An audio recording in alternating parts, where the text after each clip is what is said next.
For you to be lost in the woods for a week, what are 3 things that you need to survive? A bad bitch. Does food and water already come? No, like you out here right now. And I gotta fit and I do all And that. it's pitch black. Like What? you dead ass have nothing but your fit. Damn, you ain't shit. Who did me like that? I'm just saying. You come out of this bit, 5 million. I'm gonna need a pound of some weed. Cause you said a week, right? Mm-hmm. I need a pound.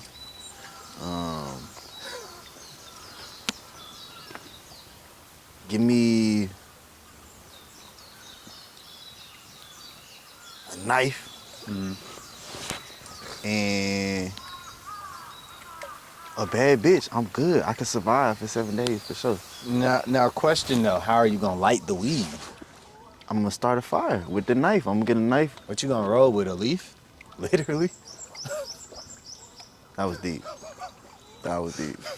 In the heart of a home, not built but grown, my voice was found, my spirit freed, immersed in the shadows of dancing light, whispering sky and thundering trees. As age and bark, tangled vines, and falling leaves show passing time, roots in the past. I am Manny Supreme. This is Tony Shhnow, and today we are out the woods, celebrating the release of a new mixtape by my brother. How you feeling, man? Doing well. We are going to be fishing today. We're going to talk about music. We're going to talk about the tape. I've had some time to sit with the tape. I love it. Top to bottom, middle to top. I first want to start by saying we are going to fish today. This is my first time fishing. Where? Childish. And he bought the fishing equipment at Bass Pro Sea Shops. Shout out to the boys. Shout out to them boys. So Tony, I mean, let's start off, man. Why the name Out the Woods for the tape? It was symbolizing like for one, I'm from the South, you feel me? So like it was just representing like, you know, my environment, and then 2, it was representing like surviving, you know what I'm saying? Mm-hmm. Like coming from nothing type shit, you know what I mean? Started with like sticks and stones, and I think it also represented me in like just like me, like in the sense of like I'm from the outskirts of the city type shit, you feel me? I'm from Marietta. That's like on the outside of Atlanta, you feel me? So I was like the out the woods, not the city type shit, you feel me? So, you know. It's hard. I think there's a couple of songs that reflect that. I definitely salute. What was the vibe of that record? Where did you make that? How did Band Boy send it to you? Did y'all make that together, or what was that? I was fucking with Band Boy for a minute. So I think I had no bullshit. I think the nigga Riff Raff had followed me, and I like he told me he wanted to do a song or something like that. Yeah. I ended up finding out I was his manager or whatever. But still, at the time, you feel me? I was like, bro, I need to turn shit. I need something lit. Yeah. You feel me? I just need something like upbeat, hella upbeat. You feel me? Mm-hmm. So he sent me like 56 beats, like no bullshit, like 56 plus. Yeah. But like I ended up picking that being rapped on it. You feel me? I just kept it for myself, bro. I mean, was you thinking about getting Riff Raff on it, or? I mean, at the time, I guess that was the initial idea, but like, you know, I think it just became like my own, you know what I'm saying? I wouldn't even, I sent them another record actually, so now, I kept that one. I don't want to touch that shit. Can you put a worm on mine? What? Bro, is you a man or what, bro? Y'all gotta go. I'm a boy. Is you a man or a boy? When the tape first starts off, it's very cinematic. I hear the crackling of the wood and the fire and stuff. Did you produce and mix the whole tape yourself, or who else helped, you know? I had some hands into it. I like laid the foundation down, but I had some like hands, like my boy Rice. He helped me with the, like, I don't know what that job is called, audio engineering or something like that, or like movie production sound. I don't fucking know. But he helped with that. I had Jay Rich. He engineered the whole project. He mixed and mastered it for me. Wow. Yeah, but I pretty much laid down the foundation. I recorded myself. You feel me? I asked for like the type of scenery, you know what I'm saying, to be set up. Fire. Who talked on the intro? My boy Big Rude, the Dungeon Family. Fire. I was like, I had heard his voice before, but I wasn't familiar with his name for real. Yeah, man, had to call OG through. You feel me? Hard. Some Atlanta He shit. talked on the outro too. Now, did you write the script for him, or was that all off him? I was all off him. I just told him what I was trying to do and like what the album had represented to me and shit like that, and he just, I let him freestyle. P. I remember being at your house a couple weeks ago. JR was there. Shout out to the real one. Me, Karen, and you played Cool Minute. I'm like, bro, you gotta send me this. Now, when you were making these songs, were a lot of these just in your notes, or did you like really sit down and over a time span of 2-3 months put this tape together? Initially, it was supposed to be a mixtape. Like, but I had just realized how long it had been since I gave y'all a project, like a real project. So I like made it an album. But Cool Minute was a song that like I always knew, like, if I'm making an album, this is about to be the intro. No matter like what it was, I just knew it was gonna be the intro. You feel me? My little cousin made that beat. Shout out my boy. That's hard. Will you go through your beat selections for your followers or upcoming producers that's watching this? Like, how can they get a Tony Shhnow placement? I don't know. Nah, you could probably like try and produce for one of my friends. Maybe I'll notice you like that. But I ain't really, I just started making beats myself, so I ain't really been like, inclined to work with anybody. Yeah, no, we was in the house the other day and you turned the Outkast beat. What was the beat of that? What was the song? I think it was B.O.B. Bombs Over Baghdad. Yeah. And you completely flipped it. What's been your motivation for trying this? Or was this something you always dibble and dabble in? I always kind of made beats in the background. I just ain't never like, full force took on the program. Like, if you can ask the producers like that I work with, I help like pick out the samples or like pick the like BPM or something like that, or like add sounds. You know what I'm saying? But just my like for the first time having the equipment, you know what I'm saying, and the capability of doing it. Wow. For Don't Slip, where'd the sample come from? I didn't know. I still don't know the original song, but I remember I had played it and this dude from the DMV had came over and heard the song and like he put me onto like what the original song was. It was by Benny Siegel. It's called It Ain't Wrong, I think. Yeah, it's called It Ain't Wrong by Benny Siegel. That was the I don't know what the original song is still to the Yeah. but I know that's where that came from. That's fine. You remember when you made that? I do. I was late on the rent. You feel me? I was goddamn. Everybody was asleep. It was like 5 o'clock in the morning.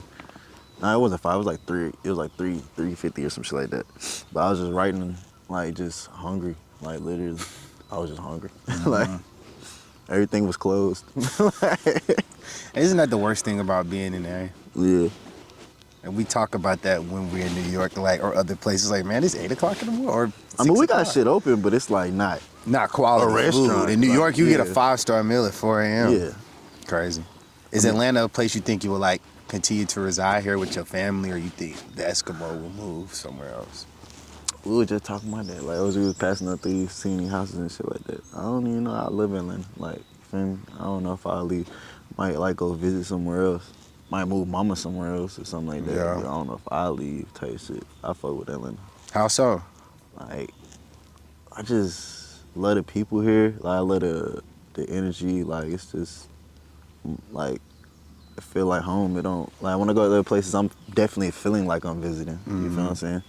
So, like, I just love the South. I like everything about the South type shit, you feel me? Yeah.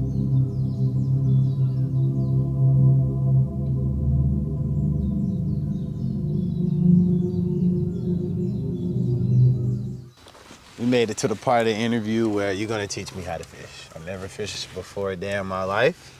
So, let's get to it. All right. Where do we start? We're gonna get this worm. I'm gonna put it on there because it look like you scared of it. I'm not scared. You know, this is supposed to be the Tony Shhnow masterclass. Oh, this is just a worm. I know. I'm gonna stand over here though. Oh shit. What's up with you, bro? You don't got no etiquette. What's up with you, man? I've been out in Seattle. I fish with my uncle. You got family in Seattle? Yeah, I got some family in Seattle. this was something your grandpa like did before? I mean, I don't even know if he did it before, cause he's not. I'm from Georgia. Like I'm like the first generation of like the South in my family, low key. You feel me? So your family's from Seattle? No, my family's from California. Oh, that's right. I remember you saying that. So when did your family migrate out here? Shit. When I was born, I guess. Do you remember like any music that they played when you went fishing? Nah, we was at the church, so you know, Fred Hammond. we're just enjoying the nature sounds. Okay. So I hold the string. Yeah. No, you ain't got to. You can cast it. I was just trying to fix mine.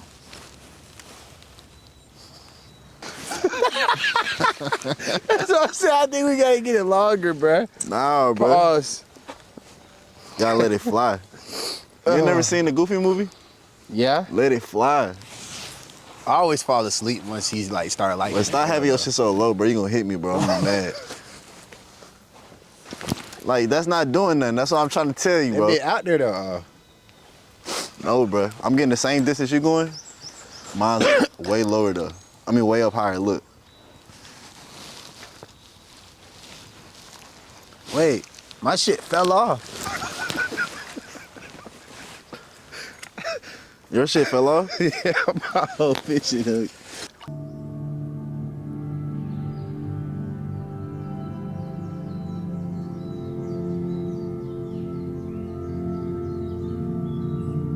How often do you come in nature to reflect or just reset? Do you ever get writer's block often? Not really. I mean, if I do though, I will consider nature or do shrooms or some shit like that. Fire. Don't do shrooms.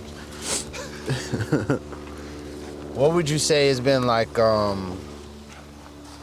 one running theme that you want to keep with your sound? Because I know we was talking last time we was in the studio, and you said that you're searching for a new sound and a new way to just do different things. So like, what is a way in which you're doing that? Like, are you reading more books? Are you watching different types of movies? Are you traveling? Are you eating different foods? Like, what are you doing different that's helping you create a new sound? I'm definitely eating new foods. I'm definitely traveling more and watching movies that I normally wouldn't watch.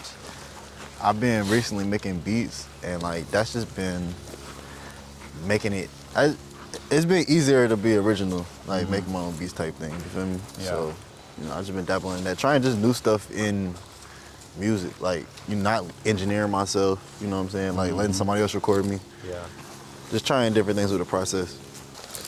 So, guys, as you can see, we obviously failed at fishing. I wanted to keep bringing my fishing rod. I feel like we needed to address that for the interview. So we made it to our final spot. And for all of your fans that are watching, what are some things that they should be expecting from Tony Shhnow this year? More shows, more tour dates, new music? Yeah, I'm going on tour. I'm dropping merch. I'm dropping way more music this year. A lot of singles, a lot of videos. We're going on tour probably a couple times. But, you know, stuff like that. Oh, man. I appreciate you coming outside with us. Make sure you guys check out the Woods. I'm on a whole other level with this shit, dog. Yeah, man. All platform, everything. I swear to God, I can supply Hartsfield Jackson, man. And this shit ain't even nothing neither, man. I just got her to get some water after crushing it bad, bitch. I thought I'd let you niggas know how I feel, you know what I mean? Like, I smoke on the finest, the finest. I tell her she fine and she tell me she love me. I tell her don't try to be honest, baby. She got somebody and I got somebody, but nobody know it, I promise. I know it feel real, but I'm cautious.